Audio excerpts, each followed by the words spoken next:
வணக்கம். வசியின் வாசிப்புகளில் சிவகாமியின் சபதம் 2ஆம் பாகம் காஞ்சி முற்றுகை. அத்தியாயம் 44. சிங்களச்சனை.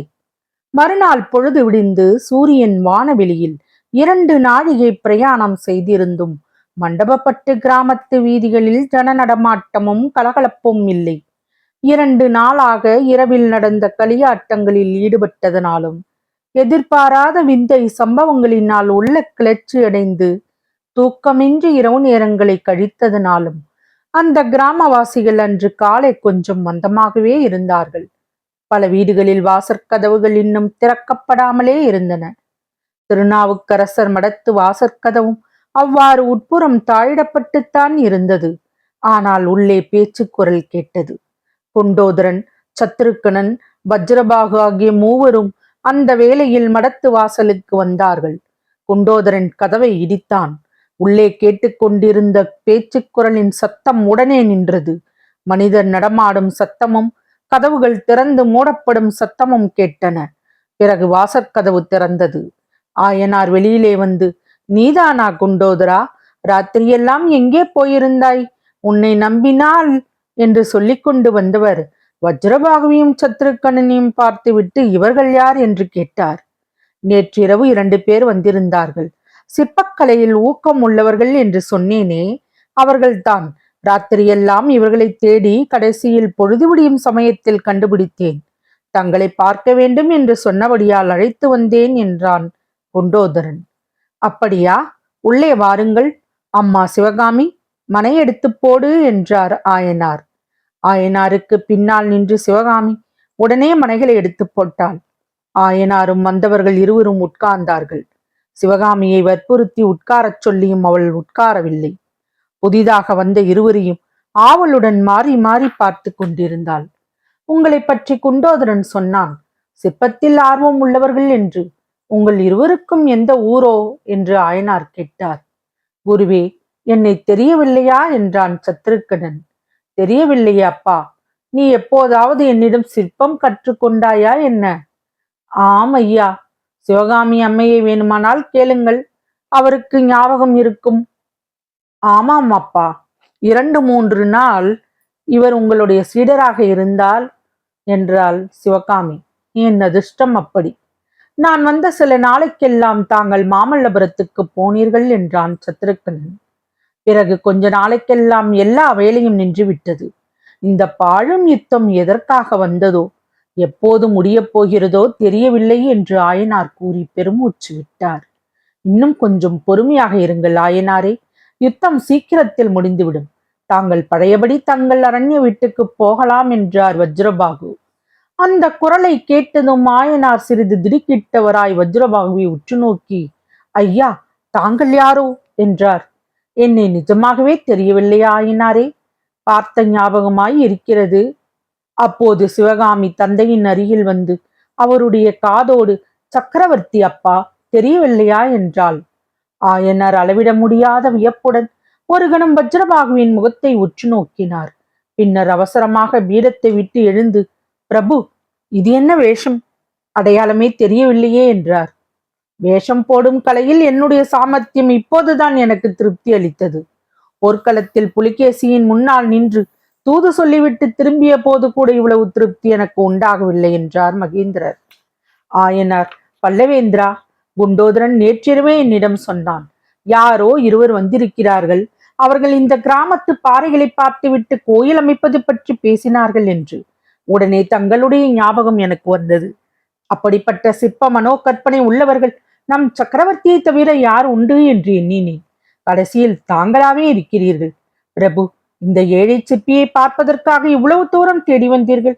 தாங்களை பார்த்து எத்தனை காலமாகிவிட்டது? ஒரு யுகம் மாதிரி இருக்கிறது என்றார் ஆயனார். ஆயனாரே, உங்களிடம் பொய் வேஷத்துடனே வந்தேன். அதோடு பொய் சொல்லவும் விரும்பவில்லை. நான் இங்கே வந்தது உங்களை பார்ப்பதற்காக அல்ல. என் மகன் மாமல்லனை தேடிக்கொண்டு வந்தேன் என்றார் சக்கரவர்த்தி. சிவகாமி நாணத்தினால் தலைகுனிந்து கொண்டார். ஆயனார் சிறிது தடுமாறிவிட்டு, பல்லவேந்திரா, மாமல்லர் நேற்றிரவே புறப்பட்டு சென்று விட்டாரே, குண்டோதரன் சொல்லவில்லையா என்று கேட்டார். மாமல்லனும் பரஞ்சோதியும் இத்தனை நேரம் காஞ்சி பாதையில் போய்க் கொண்டிருப்பார்கள். வந்த இடத்தில் உங்களையும் பார்த்துவிட்டு மாமல்லனை காப்பாற்றியதற்காக நன்றி சொல்லிவிட்டு போகலாம் என்று வந்தேன் என்றார் சக்கரவர்த்தி. பிரபு, மாமல்லரை நாங்கள் காப்பாற்றவில்லையே, வெள்ளத்தில் மூழ்கி போக இருந்த எங்களை அல்லவா குமார சக்கரவர்த்தி தக்க சமயத்தில் வந்து காப்பாற்றினார். ஆம் ஆயனாரே, அதுவும் எனக்கு தெரியும். ஆனால் மாமல்லனுடைய உயிரை நீங்கள் காப்பாற்றியதும் உண்மைதான். நீங்கள் என்றால் முக்கியமாக உங்கள் குமாரியை சொல்லுகிறேன். இதோ பார்த்தீர்களா இந்த கத்தியை என்று சக்கரவர்த்தி கூறி நாகப்பிடி அமைந்த கத்தியை எடுத்து காட்டினார். ஆயனார் சிவகாமி இருவரும் அந்த கத்தியை இன்னதென்று விளங்காத பயங்கரத்துடன் பார்த்தார்கள். இந்த விஷக்கத்தி மாமல்லன் மேல் பாய்வதற்கு இருந்தது. அப்போது சிவகாமி பக்கத்தில் இருந்தபடியால் மாமல்லன் அந்த அபாயத்தில் இருந்து தப்பினான். சிவகாமி நடுங்கினாள். அவளுடைய இருதய பீடத்தில் வீற்றிருக்கும் தெய்வத்தின் பேரில் விஷக்கத்தி பாய்வதற்கு இருந்தது என்று எண்ணிய போது அவளுடைய நெஞ்சில் அந்த கத்தி பாய்ந்து விட்டது போன்ற வேதனை உண்டாயிற்று. அவ்விதம் நேராமல் தன்னால் மாமல்லரை காப்பாற்ற முடிந்தது என்ற எண்ணம் சொல்ல முடியாத உள்ள கிளர்ச்சியை உண்டாக்கிற்று. ஆனால் தான் காப்பாற்றியது எப்படி என்பது தெரியாதபடியால் திகைப்பும் ஏற்பட்டது. பிரபு, என்ன சொன்னீர்கள்? குமார சக்கரவர்த்தியின் மேல் விஷக்கத்தி ஏன் பாய வேண்டும்? அவ்விதம் செய்ய எண்ணிய பாதகன் யார்? அதை எவ்விதம் சிவகாமி தடுத்தாள்? எல்லாம் ஒரே மர்மமாக இருக்கிறதே. சிவகாமி, உனக்கு ஏதேனும் தெரியுமா என்று ஆயனார் கேட்டார். சிவகாமியை கேட்பதில் பயனில்லை. அவளுக்கு ஒன்றும் தெரியாது. சமயம் நேரும் போது நானே எல்லாம் சொல்லுகிறேன். இப்போதைக்கு அபாயம் நீங்கிவிட்டது. மாமல்லன் காஞ்சி பாதையில் வெகு தூரம் இதற்குள் போயிருப்பான். நானும் போக வேண்டியதுதான். ஆயனாரே, இந்த மண்டகப்பட்டு கிராமம் உங்களுக்கு பிடித்திருக்கிறதல்லவா? யுத்தம் முடியும் வரையில் இங்கிலேயே நீங்கள் தங்கியிருக்கலாம் அல்லவா? ஆம் பிரபு, அப்படித்தான் உத்தேசம். இந்த கிராமவாசிகள் மிகவும் நல்லவர்கள், கலை அபிமானம் உள்ளவர்கள். பாறை கோயில்கள் அமைக்க உதவி செய்வதாக சொல்லியிருக்கிறார்கள். நானும் அதற்கு ஏற்பாடு செய்கிறேன். உங்களுக்கு வேண்டிய திரவியமும் ஆட்களும் கருவிகளும் கொடுத்து உதவும்படி திருக்கோவலூர் கோட்டத்து அதிகாரிகளுக்கு கட்டளை அனுப்புகிறேன். பல்லவேந்திரா, தாங்கள் ஒரு நாளாவது இங்கே தங்கலாமா? இன்று சாயங்காலம் பாறைகளை போய் பார்த்து எப்படி எப்படி கோயில் அமைக்கலாம் என்று தீர்மானிக்கலாமே. மகேந்திர சக்கரவர்த்தி சிரித்துவிட்டு, ஆயனாரே, காஞ்சிக்கு 3 காத தூரத்தில் வாதாபி படைகள் வந்து கொண்டிருக்கின்றனவாம். அந்த படைகள் காஞ்சிக்குள் வருவதற்குள் நான் போயாக வேண்டும் என்றார். அப்படியா? இங்கிருந்து காஞ்சி 7 காத தூரம் இருக்குமே, எப்படி போவீர்கள் என்று ஆயனார் கவலையுடன் கேட்டார். அதை பற்றி கவலை இல்லை. நதியின் அக்கறையில் கண்ணபிரான் ரதத்துடன் காத்திருக்கிறான். அப்போது சிவகாமி ஆயனாரை பார்த்து, கமலி சௌக்கியமாக இருக்கிறாளா என்று கேளுங்கள் அப்பா என்றாள். கமலி சௌக்கியம் அம்மா. கண்ணபிரான் உன்னை பார்த்து கமலியை பற்றி சொல்ல வேண்டும் என்று எவ்வளவோ அவளுடன் இருந்தான். நான் தான் வரக்கூடாதென்று தடுத்து விட்டேன். சிவகாமி மறுபடியும் ஆயனாரை பார்த்து, அப்பா, கமலிக்கு குழந்தை பிறந்ததும் சொல்லி அனுப்ப சொல்லுங்கள் என்றாள். எக்காரணத்தினாலோ மகேந்திர பல்லவரை ஏறிட்டு பார்க்கவே அவளுக்கு சங்கோசமாக இருந்தது. ஆகட்டும் சிவகாமி, அப்படியே சொல்லி அனுப்ப சொல்லுகிறேன். ஆயனாரே, நான் புறப்படட்டுமா? போகும் வழியில் வேணுமானால் சுற்றுப்பாறைகளை பார்த்து விட்டு போகலாம். நீரும் வருகிறீரா என்று சக்கரவர்த்தி கேட்டார். ஆகட்டும் பிரபு, அதைவிட எனக்கு என்ன வேலை என்று ஆயனார் எழுந்தார். இன்னும் ஒரு விஷயம் மறந்துவிட்டேன் என்று கூறி மகேந்திர பல்லவர் தமது அங்கிப்பையில் இருந்து அருகோண வடிவமான பதக்கம் ஒன்றை வெளியில் எடுத்தார். அதை காட்டி, ஆயனாரே, இது என்ன தெரிகிறதா என்று சக்கரவர்த்தி கேட்கவும், தெரிகிறது பிரபு, சிங்க லட்சணை என்றார் ஆயனார். ஆம் ஆயனாரே, இந்த லட்சணை பல்லவ ராஜ்யத்தில் மொத்தம் 11 பேரிடம்தான் இருக்கிறது. 12வது லட்சணையை உம்மிடம் கொடுக்கிறேன்.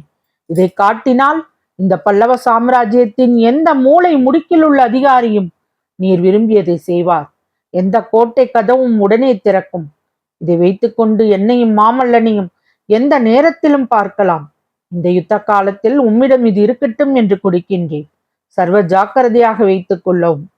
ஏதாவது மிகவும் முக்கியமான காரணம் ஏற்பட்டாலன்றி இதை உபயோகிக்க கூடாது என்று கூறி சக்கரவர்த்தி லட்சணையை நீட்டினார். பிரபு, இந்த ஏழை சிற்பிக்கு எதற்காக இந்த சிங்க லட்சணை என்று ஆயனார் அதை வாங்கிக் கொள்ள தயங்கினார். ஆயனாரே, இந்த பெரிய ராஜ்யத்தில் உம்மையும் உம்முடைய குமாரியை காட்டிலும் எந்த செல்வத்தையும் நான் பெரிதாய் கருதவில்லை. ஏதாவது ஒரு சமயத்திற்கு வேண்டியதாக இருக்கலாம். ஆகையால் வாங்கி பத்திரமாய் வைத்துக் கொள்ளும் என்று மகேந்திர பல்லவர் கையை நீட்டி கொடுக்க, அதற்கு மேல் ஆயனாரால் அதை மறுக்க முடியவில்லை. பயபக்தியுடன் வாங்கிக் கொண்டு அம்மா சிவகாமி, இதை உன் பொட்டியில் பத்திரமாக வைத்துவிட்டு வா என்று சொல்லிக் கொடுத்தார். சிவகாமி அந்த சிங்க லட்சணையை வாங்கி கொண்டு அடுத்த அறைக்குள் அதை பத்திரப்படுத்த போனாள். அங்கே அந்த கிராமத்து பெரிய வீட்டு பெண்மணிகள் அவளுடைய ஆடை ஆபரணங்களை வைத்துக் கொள்வதற்காக அளித்திருந்த அழகிய வேலைப்பாடமைந்த பெட்டி இருந்தது. பெட்டியை திறந்து அதற்குள்ளே சிங்க லட்சணியை சிவகாமி பத்திரப்படுத்தினாள். அவ்விதம் அவள் பெட்டியை திறந்து சிங்க லட்சணியை வைத்ததை அதே அறையின் தூணுக்கு பின்னால் மறைந்திருந்த நாகநந்தி பிட்சு கவனமாக பார்த்து கொண்டிருந்தார். தொடரும். பசியின் வாசிப்புகள் பிடித்திருக்கும் என்று நம்புகிறேன். எனக்கு சப்ஸ்கிரைப் செய்து, லைக் செய்து, ஷேர் செய்யவும்.